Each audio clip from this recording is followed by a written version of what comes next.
Dan Muawiyah bin Abi Sufyan radhiyallahu anhu adalah salah satu sahabat Nabi yang mulia. 20 tahun menjadi gubernur Syam dan Aman serta juga adil, dan 20 tahun menjadi khalifah atau raja. Makanya dikatakan di zamannya Muawiyah itu 40 tahun adalah masa-masa pengabdian yang baik untuk Islam. Muawiyah berkata radhiyallahu anhu, saya pernah mendengarkan Nabi SAW berwasiat atau mengucapkan satu kata-kata yang saya telah mengambil manfaat darinya. Maksudnya seakan-akan beliau mengatakan, saya ingin kalian ambil manfaat juga nih. Apa kalimat itu? Kata Nabi SAW, jika engkau mengikuti keraguan pada manusia, setiap kali ada isu di tengah-tengah manusia, kau selalu mau mengikuti itu, menelusuri itu. Atau makna lainnya, setiap kali kau tunggangi keraguan orang, sehingga akhirnya kau bisa menjadikan itu sebagai aib mereka, niscaya engkau akan merusak mereka. Maka kata Muawiyah, oleh karena itu aku tidak mengikuti keraguan pada mereka, karena aku tidak ingin merusak mereka. Makna hadits ini sejalan dari dikatakan dalam kandungan bahwasanya Nabi SAW melarang seseorang laki-laki mendatangi istrinya di malam hari, kemudian untuk memata-matainya dan menuduhnya berkhianat. Apa yang kita bisa ambil dari hadits ini? Tentu bahwasanya tidak boleh seseorang muslim sengaja mencari-cari aib saudaranya. Pasangan kita pun begitu.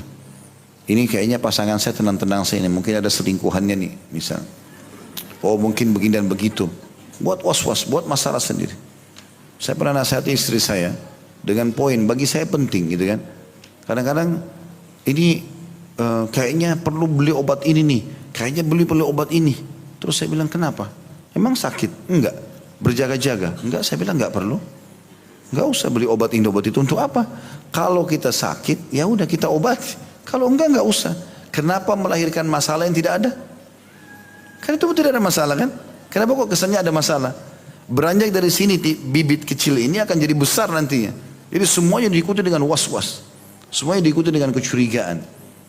Makanya tidak dibenarkan dalam syariat. Ya.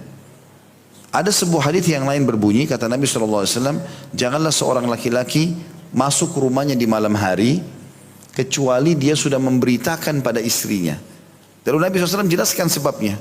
Kata Nabi SAW, agar si istri sempat menyisir rambutnya yang berantakan dan mencukur bulu kemaluannya. Orang kalau datang safar biasanya akan ketemu istrinya, mungkin terjadi interaksi biologis. Maka dengan dia beritakan, istrinya bisa siap-siap sehingga tidak ada celah aib. Sekarang kalau orang buat kejutan tiba-tiba datang, ternyata istrinya belum sikat gigi, ya, baru makan jengkol. Penampilannya, karena dia tahu suaminya nggak ada, ya sudahlah malas dandan muncul. Itu sudah cukup membuat nanti suaminya ditunggangi oleh syaitan. Oh berarti jelek nih istri saya misalnya. Jadi lebih baik kita biarkan dia tampil dengan penampilan yang primanya, yang baik, lalu kita nikmati, itu selesai. Tidak boleh kita sengaja mencari-cari aib, gitu kan? Sama juga ibu-ibu begitu pada suaminya. Nggak boleh cari-cari aib. Kalau ada sesuatu yang kita tidak suka, kita bisa menggunakan bahasa-bahasa kiasan, gitu kan? Misal ada bau yang tidak sedap atau apa saja, kita pakai bahasa kiasan. Misal suaminya pulang keringatan, tiba-tiba mau peluk dia mau tegur nggak enak. Masya Allah, pulang kantor begini sudah ganteng, apalagi kalau mandi gitu kan, pasti lebih ganteng gitu. Bahasa kiasan sebenarnya. Sama aja dengan dia bilang, wah bau sekali, mandi dulu deh gitu. Ya. Tapi mungkin dengan bahasa-bahasa yang lebih santun gitu kan, bisa dengan bahasa-bahasa yang lebih baik, atau mungkin dibisikin di kupingnya dengan bahasa yang baik. Tadi ada seperti ini loh, mudah-mudahan nanti bisa diperbaikin ya, orang tidak dengar gitu ya. Mungkin itu bisa lebih baik. Kesimpulan dari apa yang kita sampaikan atau ambil dari hadis ini adalah seseorang tidak boleh sengaja mencari-cari kesalahan orang lain sehingga menjadikan itu sebagai pemicu untuk menilai aib orang. Makin kita tidak tahu makin bagus. Ingat, tugas kita hanya sampai ajal datang. Saya sebagai suami hanya sampai ajal saya datang. Setelah ajal saya selesai datang bukan urusan saya lagi. Harta warisan mereka bagi apa saja silahkan. Tugas saya selama saya jadi suami, udah saya jalankan. Tugas saya sebagai ayah, sampai ajal saya datang. Ibu juga begitu. Tugas saya sebagai istri, mengabdi selama saya istri. Saya meninggal selesai. Balasannya akan ditemukan di sana. Jangan rusak itu, karena waktu kita terbatas. Saya sering bahasakan begitu.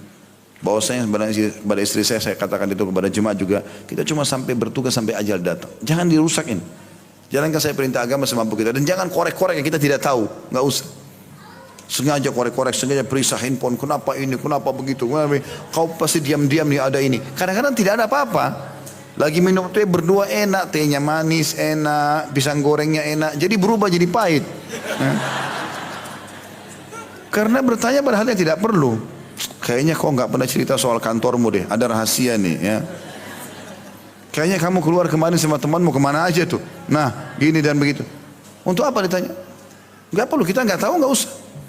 Nggak usah dibongkar-bongkar, nggak usah takut-takuti. Saya kadang-kadang bahkan kalau istri saya cerita sesuatu, saya lihat ada tertuju kepada hal yang bagi saya tidak manfaat, saya alihkan pembicaraan. Nggak perlu saya tahu itu, saya nggak mau tahu. Urusan dia apa terserah, saya nggak mau tahu. Kecuali kalau memang sudah jelas saya terlanjur dengar, saya terlanjur tahu, melanggar agama saya ingatkan. Benar saya dukung, selesai. Makin saya tidak tahu makin bagus. Tidak usah kita campur. Ada Allah tugaskan malaikat di pundaknya. Tidak usah ambil tugasnya malaikat. Cek-cek handphone. Ada Raqib dan Atid. Tidak pernah tidur. Habis umur kita urus itu. Habis. Ini ibu-ibu terutama ini. Paling hobi periksa handphonenya suami. Bikin pusing kepala. Baca Quran. Lebih bagus. Kalau ibu tahu benar dukung, salah ingatkan, selesai. Itu tugas kita kan. Yang lain tidak usah. Ingat Nabi SAW itu kalau sudah mandi bersih, habis sholat duha, seringkali beliau jalan-jalan. Begitu keluar dari rumahnya, ada sahabat sudah nunggu depan rumah. Kalimat pertama Nabi, jangan ada yang ceritakan aib sahabatku, karena aku ingin bertemu dengan mereka dalam kondisi lapang dada. Ini bab kita kan lapang dada, lapang dada. Ini baru buka pintu, sudah tahu belum? Baru telepon, udah tahu belum? Gosip duluan. Kenapa ini? Tidak usah sudah tahu belum, tidak perlu. Kalau orang bertanya, oke kita jawab. Kalau ada informasi penting, oke kita sampaikan, gitu kan? Tapi kalau perlu, kalau enggak usah. Apalagi berhubungan dengan masalah aib orang, ini berbahaya nih. Jadi ini hadits mulia sekali. Kata Nabi Rasulullah SAW melarang seseorang mendatangi istrinya di waktu malam untuk menuduhnya berkhianat atau mencari kesalahannya. Ini pernah terjadi pada Aisyah radhiyallahu anha.